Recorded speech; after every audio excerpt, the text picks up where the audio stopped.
Hey, Hat-Tricks fans, the wait is almost over. We're just 2 days away from the season opener from right here inside the Danbury Ice Arena. Currently, we are in our Fairfield County Bank Premium Suites. I'm the Hat-Tricks broadcaster, Doug Lattuca, alongside the new head coach, John Bierchen. John, well, let's just address the elephant in the room. Last year didn't end the way that the Hat-Tricks wanted, the flag plant at center ice. What should fans expect Friday night here at the DIA? Before we get started, I think we need to present something that's long overdue, Doug. Can I see this? Doug, congratulations on your Broadcaster of the Year award last year. We know that you've been waiting for your trophy presentation from the league, and here you go. Wow. This is really impressive. Was this a you and Lexi special? It came from the league. Yeah, I mean, look at the attention to detail here. That beautiful headshot. This is, you know what? This is going right on the mantle. It's going to go right here for the show. This is on brand here. That looks good. Can we see this before we continue? That looks really good. Are we centered with the award? We got to move it over. John's shoulder is cutting it off. Yeah, we'll get angled here. We're looking good. Thank you, Lexi, for lining us up. So thank you for the award. I appreciate that. And thank you to the FPHL. Congratulations. We have the number one broadcaster in the league, so you need to be showcased here. Thank you. Last year's number one broadcaster of the year. We'll try to run it back again this year. Why not? So thank you for the presentation. Thank you to the league for the award, of course, and all the other broadcasters and some of the front office personnel in the league. But here we go, 2025-26 season. You're here Friday night. Fans have been reaching out to us all summer long. What are you going to do? How are you going to respond? So what are we looking at? It was one of the first things that I heard about when I got hired. I think I've mentioned this before, that usually you talk contracts or when you're arriving. And it was one of the first things that I heard about was we got to handle this situation. So, I mean, there's a 60-minute game, and you know, it could happen at the beginning, it could happen in the middle. Some of it depends on when Matt Graham is going to want it to happen. So for those who don't know, kind of the way that it operates is the visiting team has to give their starting lineup to us first, and then we can just decide who we want to start based on what they have put down. So, you know, it could be at the beginning, it could be, you know, later on in the game, but it's a 60-minute game, and it'll happen at some point. Would you say there's one particular player or a couple of players that you have tapped or mentioned to that could be in the middle of some things once that puck drops, whenever that may be? I think there's many people that have some regrets from the way that it ended and would like to handle it.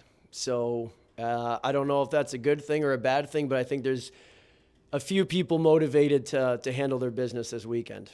It's a pretty good promo for Friday and Saturday night here at the Danbury Ice Arena. John, training camp here with the Hat-Tricks. It's been 2-3 weeks now. You've gotten the players here.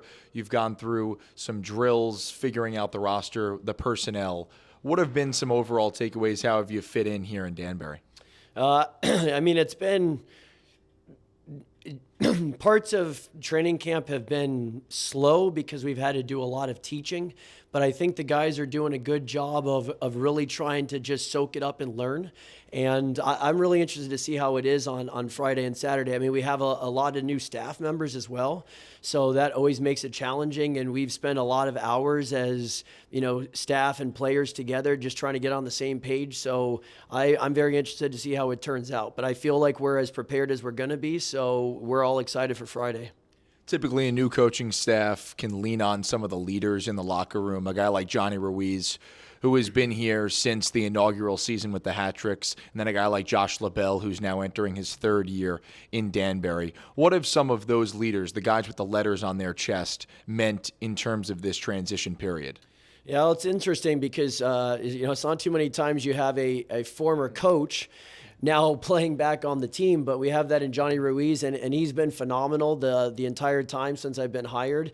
He's really been a shoulder to kind of lean on and just kind of educate me on things that go on behind the scenes and different situations in the league. And so he couldn't have been a better person and leader throughout. Him and his wife Taylor invited us, my family, over, and we had a very nice night together. So he's been very supportive and very helpful. So it's great to have somebody like that leading in the locker room. With Josh LaBelle, he's a character. He keeps it light, and he always keeps us on his toes, but he's being challenged right now by Jesse Swanson for best talker on the team. Yeah, I think those all kind of figure themselves out in the first few weeks. Those superlatives, class clown, loudest in the locker room, all those types of things will figure themselves out. LaBelle has led the way, I would say, as class clown for the last 2 seasons, but Swanson, 6'8", big guy, big personality. I've only interacted with him a couple of times, and he's already towering over everybody and making his presence felt. I'm sure he will do that on Friday night as well. There you go. Friday night. Be here at the Danbury Ice Arena. Also, another question mark for the Hat-Tricks this year will be in between the pipes. Connor McCullum, the starter the last 2 seasons, co-MVP last year with Johnny Ruiz, no longer with the team. Hat-Tricks carried 5 goaltenders into training camp. That has now dwindled down. Do you have a plan a couple days ahead of opening day who might be the starting goaltender for this year? We have basically tomorrow's practice. So as of this recording on Wednesday afternoon, we have one more practice and then a morning skate on Friday. So everyone is still here has done a very good job, but I think it's going to be a tough decision for AJ and MJ and I. But whoever ends up in the net, we are confident that they will be able to lead us to victory this weekend. Hat-Tricks have had a little bit of instability at the top over the last few seasons after Billy McCreary was here for the majority of the beginning of this franchise. Then, of course, it was Kyle Gonzalez, Johnny Ruiz last year with Matt Voidy helping out, and now you're here as the new head coach for this team. When we ask this question at the beginning of the year, we get a lot of the same answers. A lot of our fans know what Danbury hockey is, what the history is like with AJ and the Trashers, and then all the way through the years. But for your style, for your team, what are you trying to accomplish here with the Hat-Tricks going into this year? Well, with AJ coming back and having a prominent role as GM, I think we're both on the same page that if you were to have the Danbury Trashers playing in the year 2025, that's the style of play that we're going to have. Now, back then there was maybe a little bit more fighting. Some of the stuff after the whistle, even some stuff, during the play that just isn't acceptable anymore. But if you were to see like an evolution and a 2025 version of the Danbury Trashers, I think that's the style of play we're going to have. So, we really like the way the Florida Panthers play in the NHL with their, they skate a lot, they forecheck a lot, the way that they're forechecking. They have a lot of players that are just annoying out there, and we have a lot of guys that can kind of play that role too. So it's not as much fighting as there was 20 years ago, but that annoying rats on the ice type mentality that is still there. So I think you would just see a modern day version of the Trashers if they were still around. Your relationship with AJ, of course, he was a senior advisor last year to the then general manager, Matt Voidy. Now he steps back into the GM chair for the first time since he was a teenager back with the Trashers. How has your relationship been over the last month or so since you've gotten the job? I've been extremely impressed with AJ. Everyone asks me about him, and I say he is exactly the way you see him on the documentary. But I think that's, one of AJ's strengths is he is just a very authentic person. And, what you see is what you get, whether it's on a Netflix documentary or just in private, in his office talking. So I have to give AJ a lot of credit. He puts in the work. He does a lot of research. And, it's not any really different that he said on the documentary. And he is always extremely prepared every time we have a meeting, whether it's about lines or individual players or style of play or other teams in the league. So we have always been on the same page, like since day one. And that's always, that's a hard relationship to kind of find and a hard chemistry to find. And it's been very enjoyable that, we kind of see things the same way. And I think that's only going to show on the ice.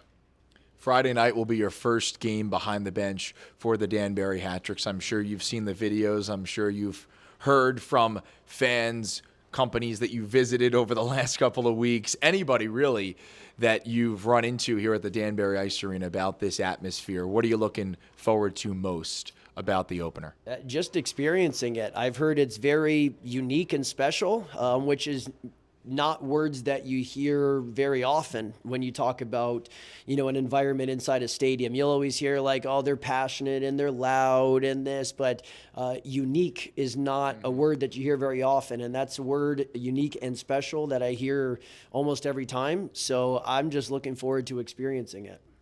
What can be different about coaching in the FPHL compared to overseas where you were for the majority, or at least the last couple of seasons? I'm sure the physicality will be a lot higher.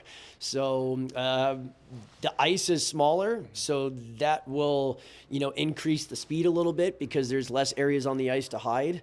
But then there obviously is more hitting and stuff. So it'll be interesting on opening night to get to experience that again, but I am looking forward to it. I mentioned a little bit of the marketing that you had already done with some of our sponsors, some of the companies over the last week or so that you've tried to get acquainted with.